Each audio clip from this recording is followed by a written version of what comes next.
Welcome, everyone. My name is Patty Boyd. I am Director of Technology and Innovation at the DCSEU, and we're really happy to welcome all of you to this event. We hope that explaining all of these resources that are available to you will be helpful. We've got a lot of great people on the call today to speak with you. We have our Director of Operations from the DCSEU, Ben. We have Antonio from DOEE's Building Performance and Enforcement Branch, Data and Benchmarking Division. We have Shri from the DC Green Bank, as well as Mark from the DC Green Bank. And then from the Building Innovation Hub, we have Yolanda. After that, we'll do a midpoint QA. And then we'll get into the DCSEU offerings, where I will pick it up again with my peer and a friend and teammate, Crystal, Manager of Account Management and Workforce Development, and then we'll go into a second Q&A. So with that, I'm going to turn it over to our Director of Operations, Mr. Ben, and take it from there. So again, thanks everyone for joining. We look forward to this informative chat with you. Thank you. Thank you, Patty, and welcome to everybody joining us today. Really appreciate it again. As Patty said, my name is Ben Burdick. I'm the Senior Director of Operations here at the DCSEU. I've been with the DCSEU for a little over 12 years in various capacities, recently taking over in the last year this position. I think these roundtables that we've worked on for a number of years are a really great opportunity. We've worked with a variety of different vertical markets, and these offer a really good opportunity for us to share information, best practices. It allows you to understand some of the challenges or solutions that your peers are approaching as it relates to reducing energy consumption in their buildings, opportunity to ask questions, opportunity to raise issues, and really an opportunity for all of us that are on the call today leading these the roundtable to understand the challenges and solutions that may be available as it relates to building energy performance standards, as it relates to reducing energy consumption in your buildings. So we'll go to the next slide here, Kaylin. So for those of you that don't know, I hope many of you have had the opportunity to work with the DC Sustainable Energy Utility in the past, but if you haven't, the DCSEU began, it was created by legislation back in 2008, the Clean and Affordable Energy Act by DC Council, and really is designed, I think it's a really unique organization and unique in terms of energy efficiency programs, energy efficiency utilities, sustainable energy utilities in the country, in that it's not just with environmental or energy savings goals, but also brings a social equity component and an economic development component to those, to the District of Columbia. So as such, we're really committed to making sure that energy efficiency, clean energy can be made more accessible to every person and business in the district. And so since that time, since we actually began work in March of 2011, we've helped district residents, businesses, buildings like yours, generate more than $1 billion in lifetime energy cost savings. And we want to continue doing that work with you and with buildings across the district. We also, as Patty and Crystal are a part of this, provide these types of learning opportunities, provide expert hands-on technical assistance, and then vital financial support in the form of rebates and incentives to help communities like yours save energy and money and honestly cut GHG emissions as well in the process. So next slide, please, Kaylin. So as I said, the DCSEU is a little unique in terms of energy efficiency programs in the country, in that we have energy savings, GHG savings goals that we want to work with district residents, district businesses, buildings, institutions to help us achieve our performance benchmarks and help you achieve your goals in your buildings to reduce energy consumption, to reduce operating costs in your buildings, to help you figure out how to meet building energy performance standards that the district has set. But in the process, we also want to make sure that we're creating green jobs, that we're creating jobs for district residents in the process, that we're helping district businesses, especially district contractors, benefit from the work, actually go perform some of this work for buildings like yours. And then a big part of this also is ensuring that that buildings that may not be able to afford, or residents that may not be able to afford, in terms of making clean energy and energy efficiency more accessible, that we're investing dollars with low-income communities in affordable housing for these types of upgrades. Then, of course, we also we have some goals associated with driving renewables on buildings, but combining that with energy efficiency at the same time in the same portfolio of buildings.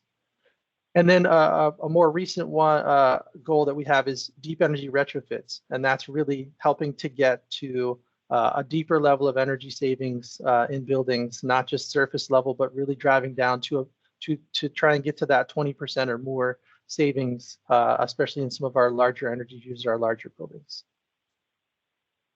Next slide. One important thing I want to point out before I turn it over to the rest of the team here is, as of our fiscal year 2022, that's really in line with district policy, Clean Energy DC plan. We do not incentivize new natural gas equipment for buildings here in the district.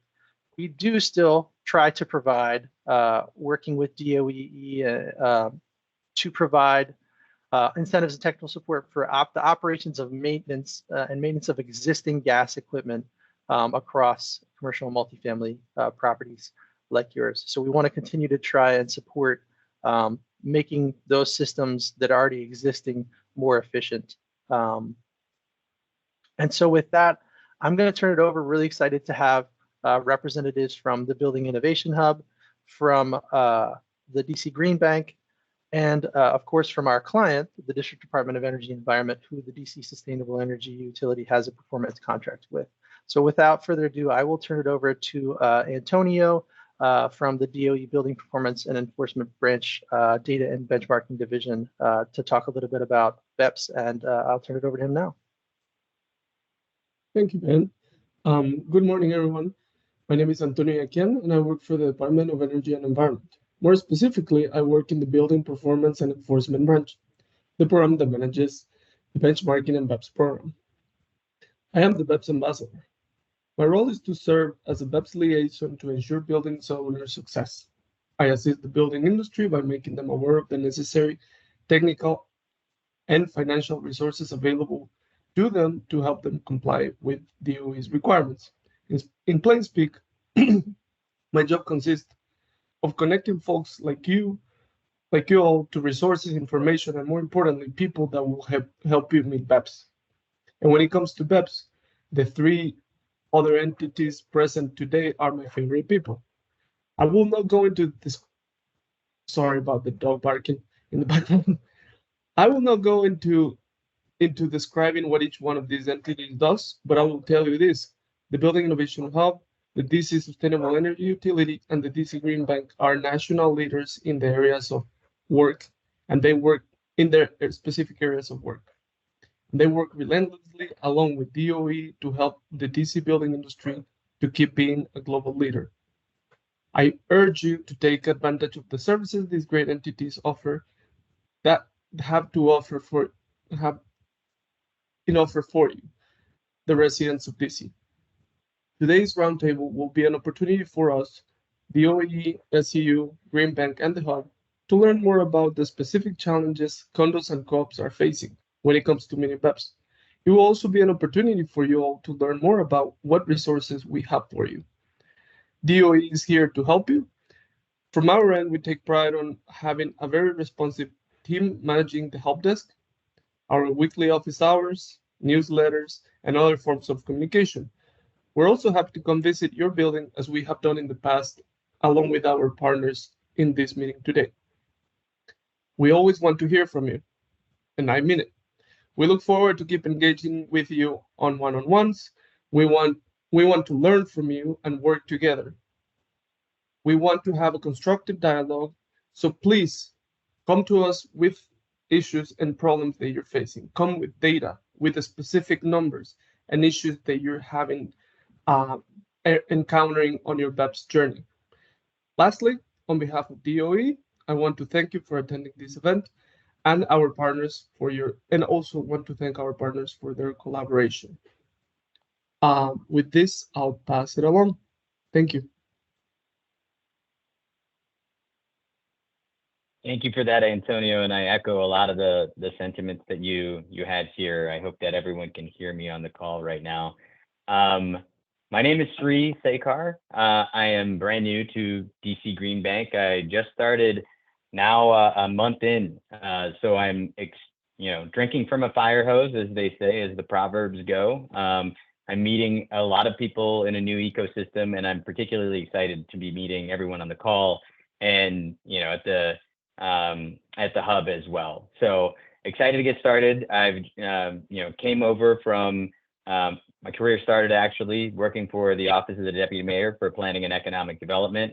So that's where my familiarity with the real estate sector goes, where it begins. And since there, I had a long career in utility scale renewable energy investment. So this is a really exciting opportunity for me to work with the bank to see how we can grow our green buildings portfolio and help achieve the district's building energy performance standards policy goals. So here to listen, and if we can advance the slide, I can talk a little bit more about where DC Green Bank plays, and we can go one more from here. Our mission, there's really 3 legs to it. It's to advance a clean economy, to be focused on sustainability. And I think what's important here is also the notion of inclusive prosperity. So while we invest in building energy systems, energy efficiency, and accelerate energy and resilience goals, core to what we do is advance what we hope to be social equity. That's what goes into our inclusive prosperity mission statement. So whenever we look at an investment, that's a lens that we look at it through, and we can advance one more slide as well. So I think our goal for today is to really, at least for me, and I wish I could be staying longer. I want to apologize in advance. My colleague, Mark Erickson, our Senior Director for Real Estate, is on the call. I wish I could be staying longer, but unfortunately I have to, Antonio, speak to a few of your colleagues here in the DOEE building in just about 10 minutes. So I'm looking forward to that. But what I hope to do throughout my career at the bank and beginning today is to listen to folks on the call and take in really what the perspectives are and any challenges faced from BEPS or opportunities that folks see. We really want to work with our partner organizations like Antonio's organization, the Department of Energy and Environment, and the Sustainable Energy Utility as well, and all of our stakeholders to make sure that we can find out what are the workable, scalable solutions that we can have in the multifamily, condo, and co-op space. So here to listen, and my colleague Mark will be our representative on the discussion for most of the discussion today. But if you would ever like, feel free, obviously, to email myself, email Mark, and let's keep the conversation going, and I'm excited for the rest of today. And over to you, Yolanda. I apologize for that. No problem. Thank you. Thank you, Suri, and thank you, Antonio, both for those overviews of DOEE and DC Green Bank. I know we'll get more into DCSEU following the first Q&A, but my name is Yolanda Bonner. I am the Associate Director of Building Performance with the Building Innovation Hub, also known as the Hub. My background is in facilities management, property management, like many of you, and I've spent the last 16 years in that line of work. So following this presentation, our contact information will be shared. Feel free to reach out with any questions you may have. Next slide. So a little bit about the Hub. The Building Innovation Hub, a project of IMT, helps building industry professionals in and around the district create, operate high-performing buildings. The Hub connects professionals and provides information and programming.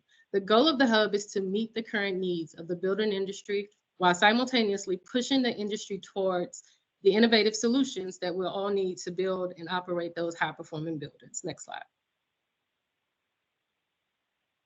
Next slide, please. So we're just gonna jump right into this and talk about BEPS. What is BEPS? And we're going to talk about how it links to DC's goals. The district itself has committed to reducing citywide emissions by 60% by year 2030 and 100% by the year 2045.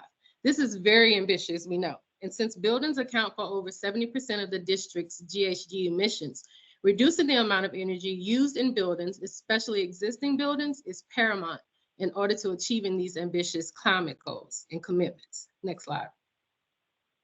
So, who does BEPS apply to?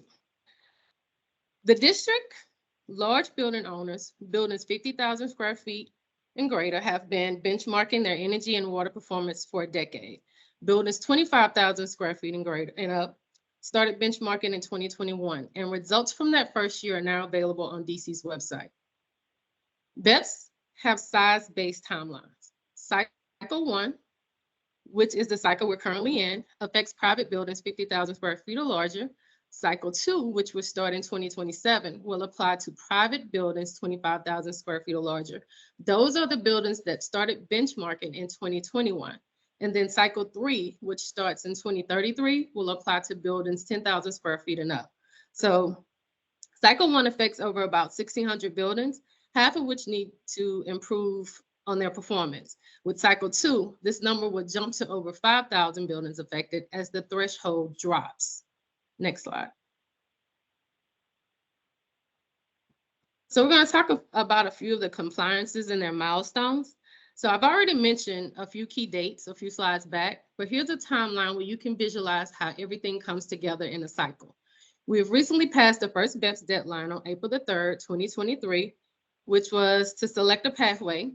And I'm happy to say about 90% of those buildings complied, which is a pretty good success rate for a new program like this. This is the first time that BEPS is being implemented anywhere in the country. So by the end of the compliance cycle on December 31st, 2026, underperforming buildings will need to improve their performance as well as provide benchmarking data to prove compliance. That means that any retrofit measures will need to be completed by the end of 2025 to have a full year of benchmarking data by the end of the compliance cycle. So it's important to note that the district will then reevaluate aggregated building performance after the first compliance cycle and likely raise the level of performance for the next cycle of BEPS. So in order to meet your climate goals, buildings that are currently meeting BEPS in this cycle may need to make improvements in the next cycle. Next slide. Here's another a little snippet of what we would call a flow chart. As I stated earlier, we're past the April 3rd, 2023 pathway selection and approval, and we're currently at the performance and reporting requirements.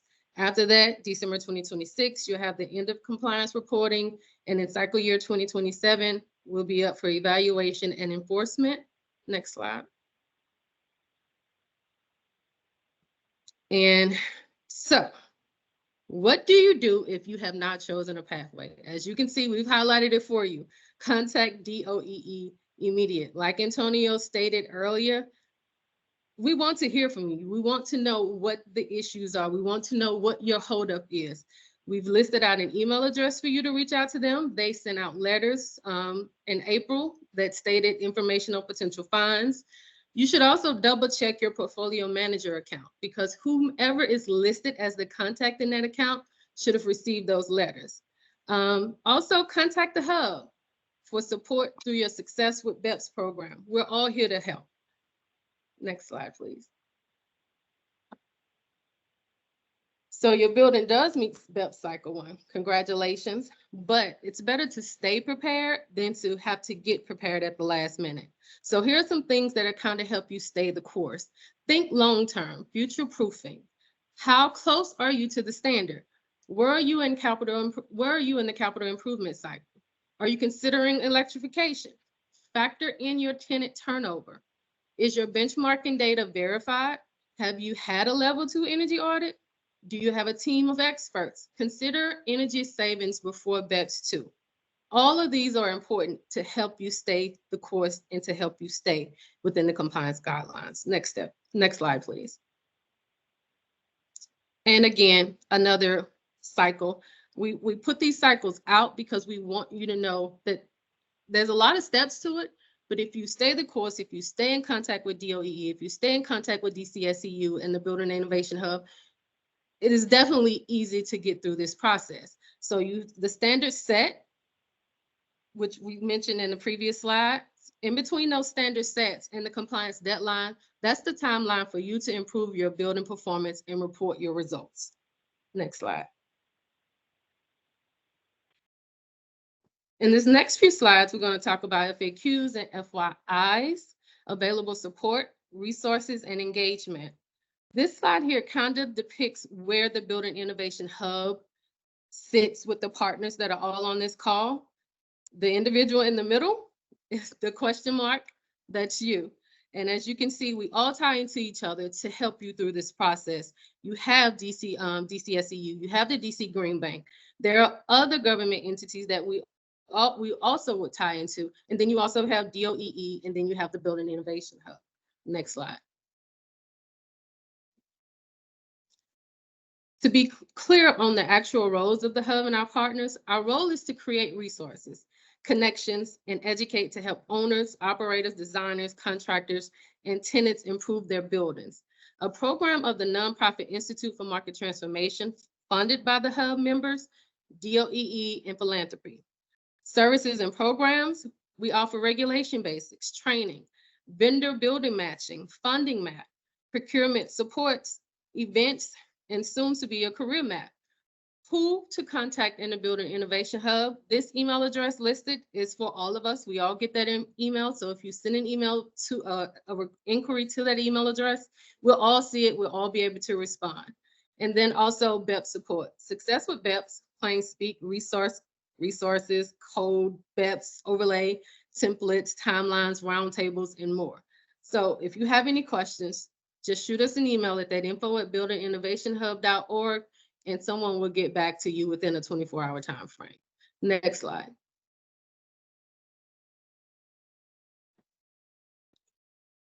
So additional hub resources, understanding the green building regulations in DC.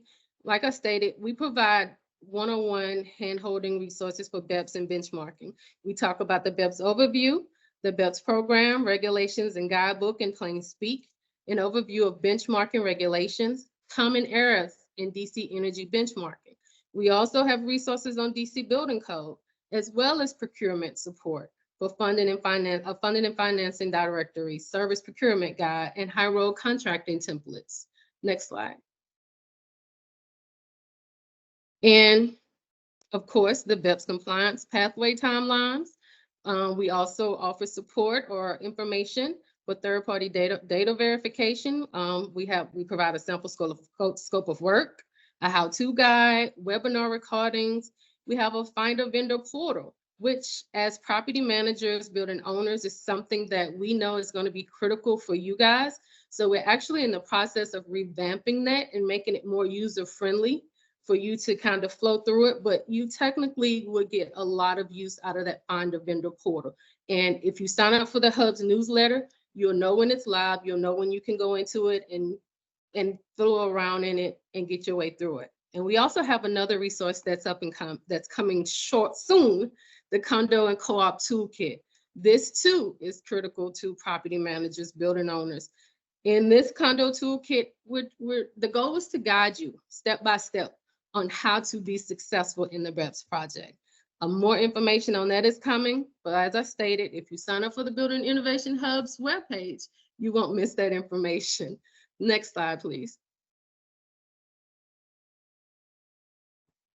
I know Antonio mentioned some of the DOEE resources and some of the support that they provide, but just to run back over it, they do have building performance help desk and a knowledge base.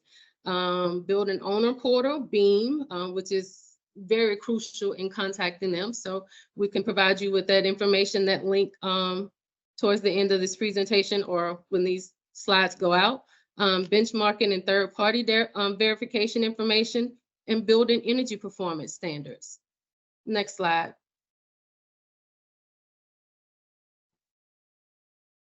What is this I'm supposed to be in?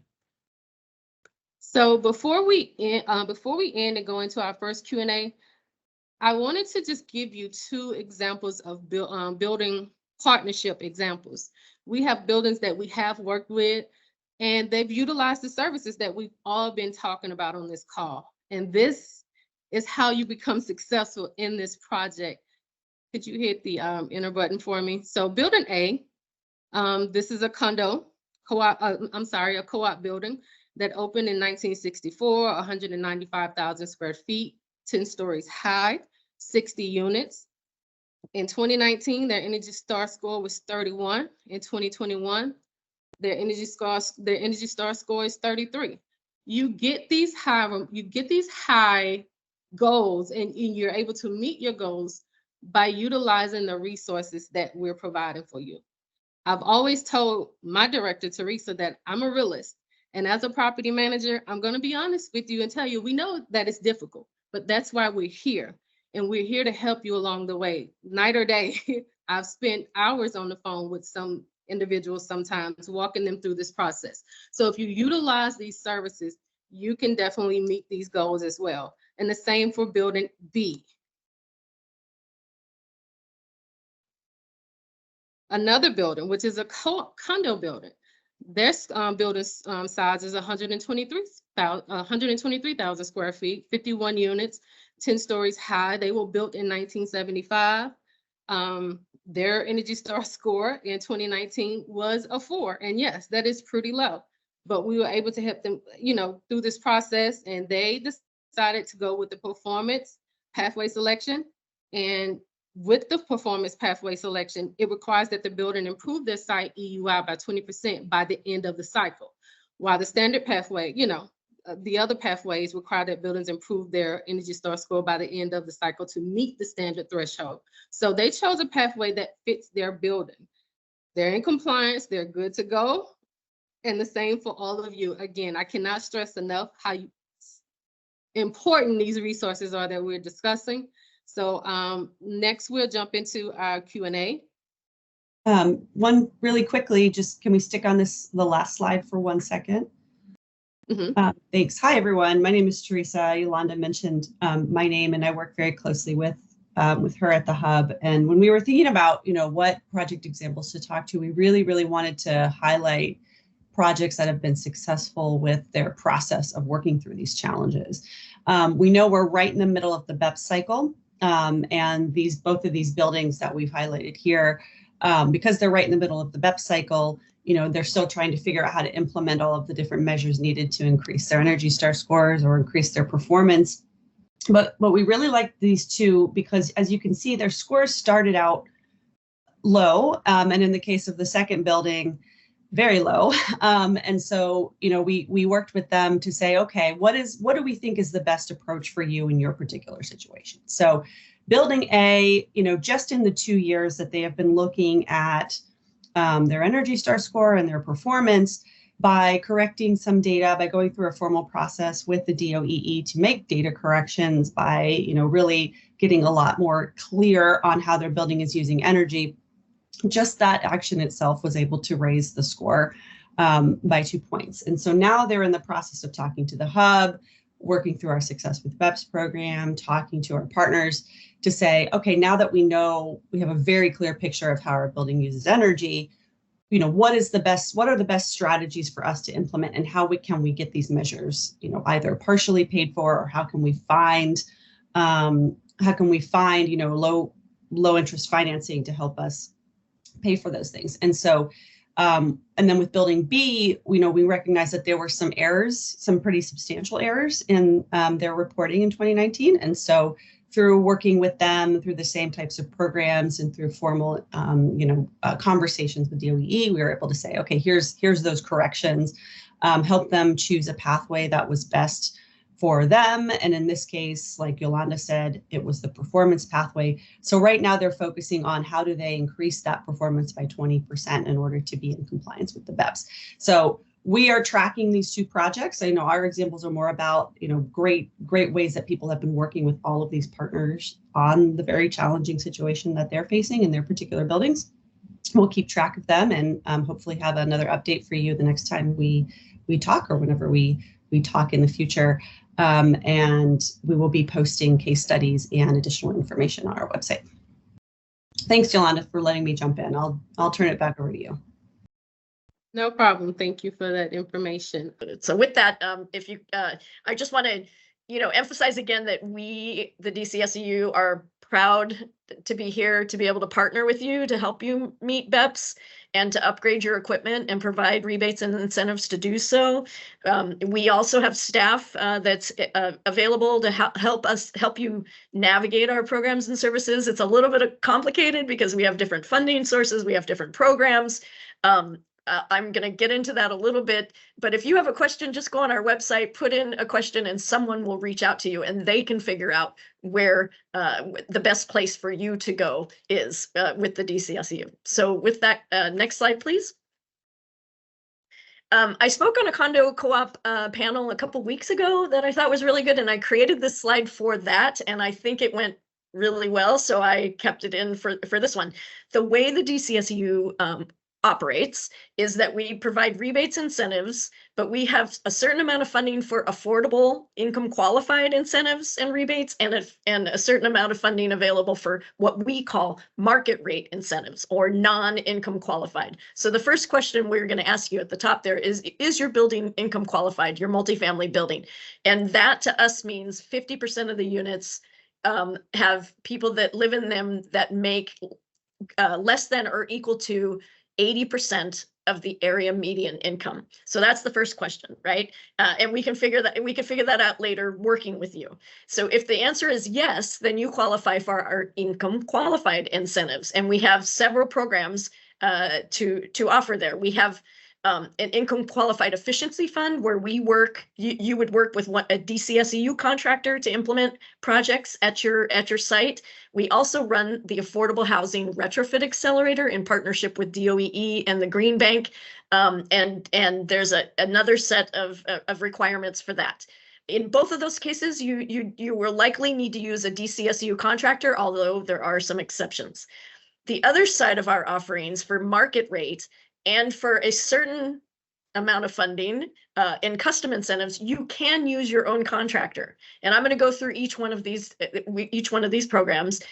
We have programs for whole building or common area incentives and rebates, and then we have a program for individual homes, single and multifamily, where you can get rebates.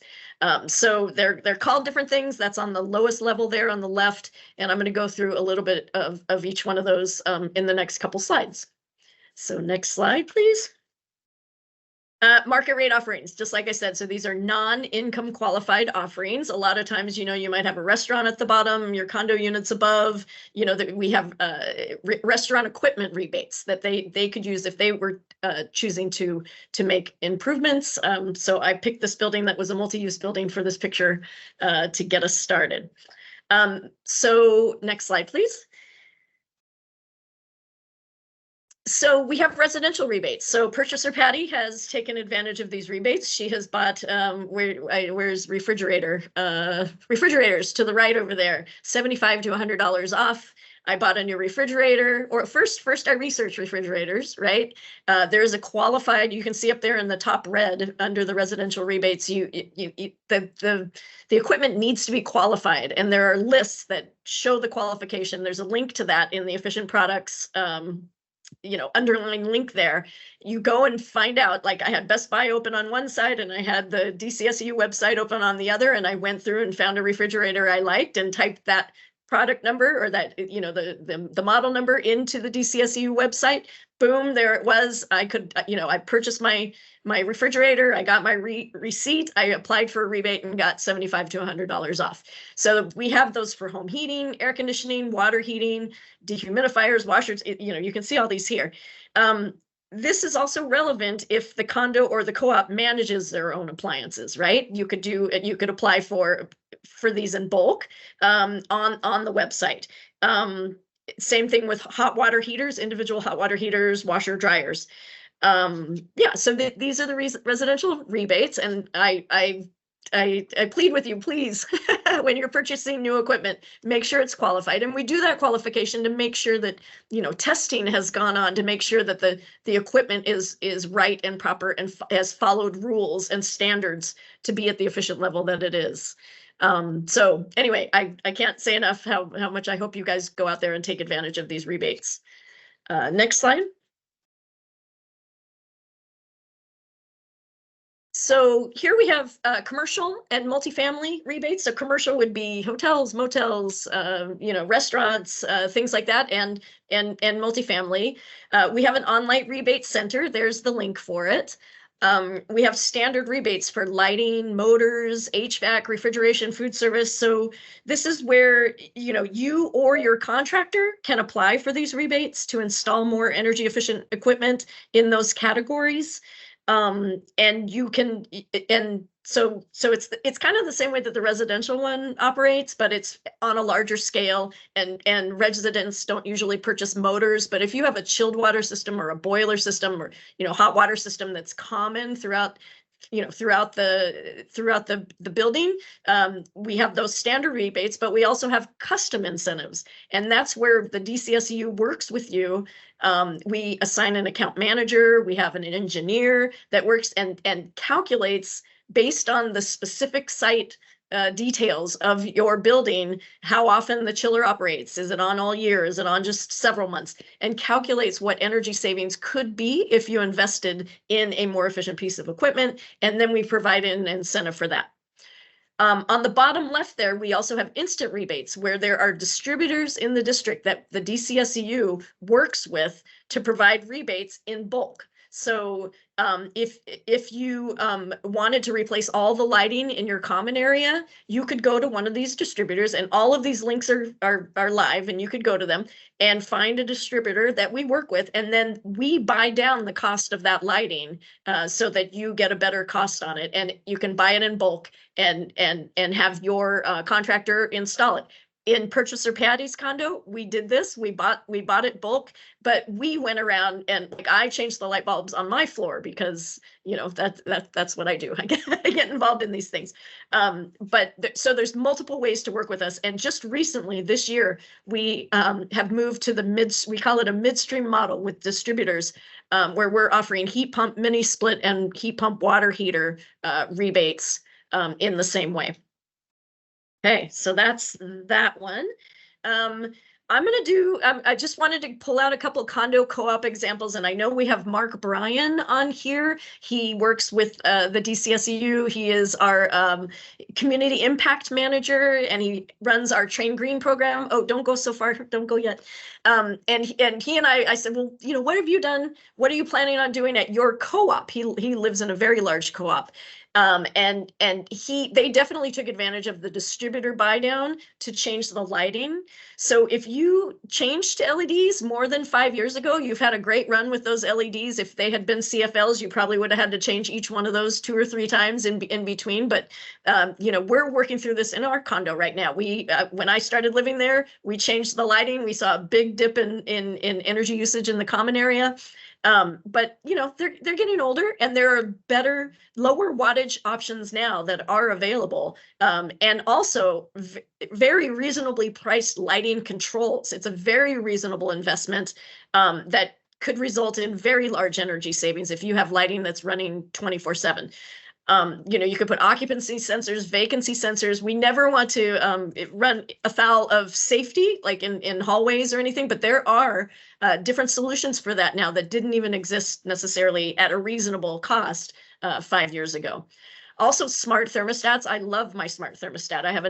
I personally have a Nest thermostat, but there are other smart thermostats out there. I can control it from my house. I mean, from my phone while I'm here at work. I can control it in my bed. When I get cold, I can say heater, turn on. They are very nice to have, and they learn how you operate. You can put it on an eco setting, and they kind of learn when you leave the house, when you come back to the house. So if you forget to turn, you know, off your air conditioning, or at least, you know, change the set point so it's not super cold when you come home, but not super hot, it will do it for you. So that's a big energy savings measure. Also, for the ones that have common unit chillers, boilers, retro commissioning. If you can get somebody in to come and pay attention to how you are operating your building, how are you operating those systems? Could they have setbacks? Could they, maybe not cool to 60, to 68, but 69 degrees, and that one change in 1 Fahrenheit degree could save you a lot of money. So getting somebody that knows how this equipment operates to come in and check it for you and make sure that it's operating in a most efficient manner and at optimum efficiency, those are really good condo co-op measures that can help you save energy. Next slide, please. Again, a big slide with a lot of information, but I wanted on the commercial side. So this would be common areas for co-ops, right? We have the business energy rebates. That's what I talked about, where you could go and apply for rebates. New construction doesn't necessarily apply to here, but maybe major renovation does. You get in contact with us, we assign you an account manager, an engineer, and we can provide rebates that way. Existing equipment upgrades, again, we have the programs that I was talking about, but also an account manager and an engineer can work with you on your existing equipment upgrades to provide an incentive. And then we have pay for performance, which I believe I'm going to talk about in the next, almost next slide. There's a lot of information here, but people ask us, what is the process? What do we need to know to work with you? I talk about incentive agreements here and different things. So we're sending you the slides. I'm not going to get deep into it, but this is the process for each one of those programs that we have for you. Next slide, please. No cost technical support. Like I said, you can get an account manager and an engineer to work with you.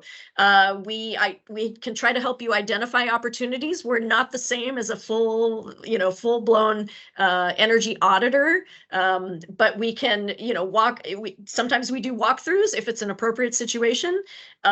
We can walk through and say, oh yeah, look at the lighting. You still have CFLs. That would be a great thing for you to change.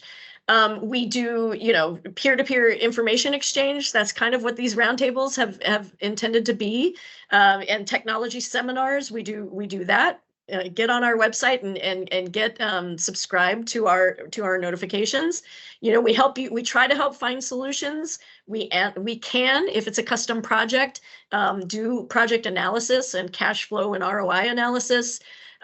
We calculate the impact of what that means to you. We can also do, we've done case studies when great things happen and we work with your building to make a big change. And I think there's one or two that we're talking about in the next couple minutes. And then financing options, we've got our rebates, we're going to talk a little bit about the solar offerings, and the Green Bank is here. So here is where we're facilitating a discussion with financing organizations. So we do have a lot of people that are really trying to help you. So please reach out. Next slide. So pay for performance is a little bit different than our standard rebates, where the rebates, you go purchase the equipment, you give us the receipt, it's a little bit more difficult than that, and then we'll give you a rebate, right? But there are some changes like retro commissioning, envelope changes, things like that, where if you have a single meter, so if your condo or co-op is 1 meter, 1 electric meter, rather than like at my condo where it's individual meters, we can work with you to provide an incentive on things that we don't have a rebate for, but are very good savings measures. And those incentives are based on your pre-data and your post-meter data. So next slide. So what is it? It's a tool, right? We're going to take your what is called 15-minute interval data from PEPCO, and we can do it with natural gas with Washington Gas, and we take your actual energy usage, put it with weather. We do what's called a regression analysis to come up with a model of when it's this hot, you usually use this much electricity, right? And then you go make changes, whatever the changes are. At the bottom, P4P measure examples, controls, occupancy, temperature setbacks, envelope, like changing your windows, changing doors, weatherization, other ceiling, or just doing the retro commissioning. You make those changes, and you can see there at the bottom chart where you had the pre-kilowatt hour, you could see that some change was made and things were being implemented. in the middle section. And then there's a final section where now the electricity bill is coming. It still gets to that temperature, but hopefully if the measure is a good one, it's less energy to give you the cooling that you needed at that temperature. And we're able to use that model that we created based on your previous usage, excuse me, and compare it to your new usage and provide you a rebate based on that. So that's a different way of looking at things than the standard rebate or incentive that estimates what might happen. This is actually looking at what does happen. Okay, good. I have one more slide for me and I've started coughing, so that's good. Some of you may have heard about our ASHRAE audit incentive offer. It was very popular. We had a lot of people take advantage of it. We are fully subscribed for this fiscal year, but we might be offering it in the future. I put it here because it's not an offer that we currently have. We did have it. We hope to offer it in the future. We know it's very popular, and we do recommend getting an audit to see what is going on at your building. And with that, I will hand it over to Crystal and grab a cough drop. Thank you, everyone. Thank you, Patty. Good afternoon, everyone. And again, thank you for joining us today. I'm Crystal McDonald. I'm the Director of Account Management and Workforce Development. I'd like to share a few more details about some of the programs that Patty alluded to earlier. And so I'll begin with the income qualified offering. This slide does have a lot of information, but it'll be here for your reading and understanding of what that means for us. And this is for the income, the IQEF program, we often refer to it as. And this is for building owners of qualified low-income multifamily buildings, as well as shelters and clinics. The DCSEU will fund an approved contractor. And again, we try to work with certified business enterprises to implement these savings projects. So you'll see the income limits here and the documents that are necessary to move forward in the program. You'll see the rent roll. In some cases, we require the tax credit letter, a covenant letter if you're one of the other clinics or shelters, and then, of course, Medicaid program enrollment form. So those are just some of the documents we accept to qualify for the IQEF program. Next slide. Thank you. Some of the benefits of the program are that the residents will see the benefits of energy efficiency. Again, we work with local contractors and green workforce supporting the upgrades. And this is so that we can make energy efficiency accessible and affordable for everyone. Next slide, please. The Affordable Housing Retrofit Accelerator, we did review this program. Again, we're listing some of the, what it is, and this is to assist affordable housing with meeting BEPS requirements, preserve affordability, and of course, cut energy costs and energy usage. And so we will also want to increase the quality of life for our residents. What we offer portfolio manager the benchmarking data that's required for BEPS.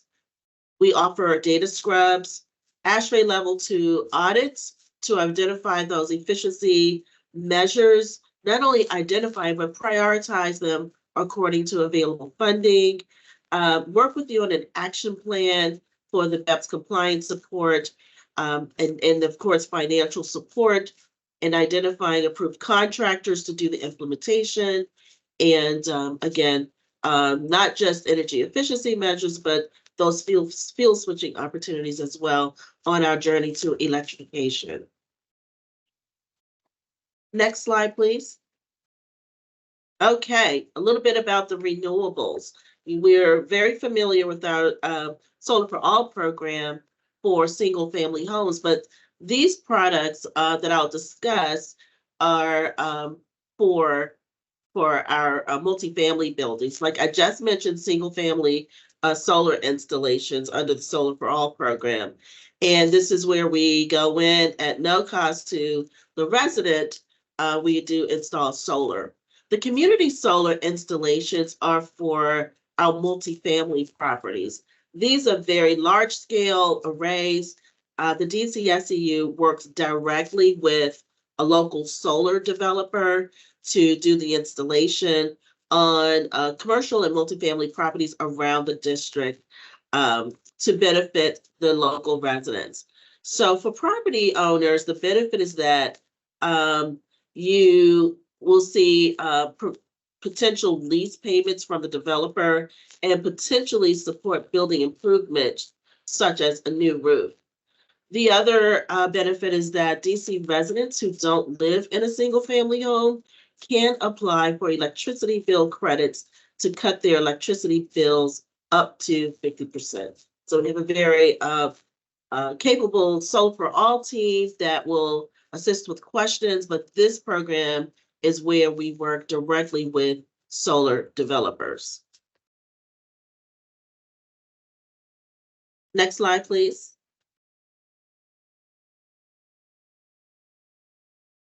Thank you. So we decided to share a few success stories with you so that you can see what program success looks like. This is a project Paradise at Parkside in Northeast DC, where we assisted them with some improvements. On the community solar side, they have 24 CREFs, meaning their solar array capacity is 1.8 megawatt hours. And what does that mean? That means 514 total DC households can be served. 99 of those households are at Parkside itself. And then 3.8 million in electricity bill savings from income qualified DC families over the next 15 years. On the HVAC electrification side, we did some work between 2022 and 2023, where we offered $3.5 million in incentives across a combination of DCSEU programs. We installed we purchased 541 inverter heat pumps and then installed 343, and that work continues. And of course, we did ASHRAE level 2 audits on about 15 buildings and over 900,000 pounds of CO2 emissions prevented annually. And that's equal to 46,380 gallons of gasoline consumed annually. So the savings are huge on both the cost side as well as the energy use side. Next slide. A few more brief examples of success stories with our co-op and condo projects. So we'll look at project A. This one is in Northwest DC. The building was built in 1942, 27 units. This gives you an example of what can be achieved in the common areas. Over 60 LED lamps and fixtures installed in stairwells, community rooms, basement laundry, entrances, exits, and the building exterior. The DCSEU offered over a $15,000 incentive and over $2,700 in annual electric cost savings and over 20,000 kilowatt hours in annual electricity saving. The second project we pulled for you is another building in Northwest DC. The building was built in 1951. 138 units, so it's a pretty sizable building. It's a market rate facility where they installed full mechanical, major renovation, new equipment such as water, chilling systems, dedicated outdoor air systems, and a rooftop AC system. That work qualified for a $17,000 incentive and over $30,000 in annual electric cost savings and 188,000 kilowatt hours in annual electric savings. Next slide. So I'd like to talk a little bit about our capacity building programs that we run here in the district. to do all of the green work that's been discussed and that's still needed to be achieved. So we run two capacity building programs. The first is directed towards contractors. That's the Train Green, SEICBP. SEICBP is a very long title, Sustainable Energy Infrastructure Capacity Pipeline Building Program, hence the term Train Green. And this is where we focus on our the certified business enterprises, CBE eligible, and of course, our district residents. And we offer training where they can earn certificates or credentials, nationally recognized credentials, to do the work that is necessary. And this is all at no cost to the participants. We do have some previous courses that are archived on our DCSEU YouTube channel in the event you'd like to get a preview of the types of courses that we offer. But more information is available on our website. And then for the individuals, we are working with individuals who are interested in entering a green career path. The basic requirement is that they have a high school diploma or GED. We will work with that individual and pair them with a mentor for about a 5-month period. And we pair them with our local, when I say mentors, that's our local organizations and contractors who will mentor them and guide them over the course of 5 months. We also bring those individuals in for professional development once a week. And at the end of that 5-month period, the idea is that the host site or the mentor and the extern, we call them externs, have found a synergy, and that mentor would then hire that person full time and become an employer. We are now in the middle of our winter cohort. Our next cohort will begin in late May, early June. And again, you can learn more about that program available on our website as well. Next slide. I'd like to introduce you to a very important person on our team. Actually, all of our staff members are critical to our success, but I want to name Yvonne Coles for you. She is the manager in account management. She covers universities and hospitals, but she would be your point person, your initial point person for multifamily facilities. And you can begin your engagement with DCSEU with Yvonne, and if not with her, we will definitely place you with the appropriate staff member or program manager. So yes, take advantage of Yvonne's contact information, and she does have a Calendly link if you'd like to schedule some time with her.